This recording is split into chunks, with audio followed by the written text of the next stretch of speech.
தேங்காய் சோறு, மிளகு கோழி, அதோட தால்ச்சா பண்ணிருக்கேன். மட்டன் தேங்காய் சோறு. இர்ஃபான் சூப்பர்ரா. ஒரு தால்ச்சா கத்திரிக்காய் போட்டு துவரம்பருப்பு போட்டு மட்டன் போட்டு ஒரு தால்ச்சா பண்ணுவாங்க உங்க ஸ்டைல்ல. ஆமா. ஒரு நல்ல தால்ச்சா சாப்பிட்டு எவ்வளவு வருஷம் ஆயிடுச்சு, இன்னைக்குதான் நல்ல தால்ச்சா சாப்பிடுறேன். அந்த அளவுக்கு தால்ச்சா இஸ் டூ குட். என்னோட பாஷை சொன்னா it is top notch.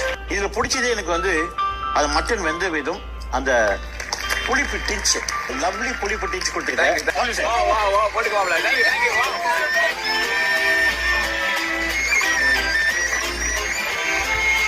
Mutton கிடக்குது, சிக்கன் கிடக்குது.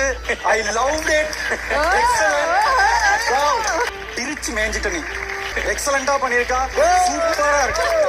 ஓகே, இன்னைக்கு ஒண்ணுமே அம்மாவோட டிஷ் தான் பண்ணிருந்தேன். நான் அதே ரெப்ளிகா பண்ணீங்க, அது வந்து ஹிட் ஆயிடுச்சு. Okay, yes. எஃப்ஓ வீக் இர்ஃபான்.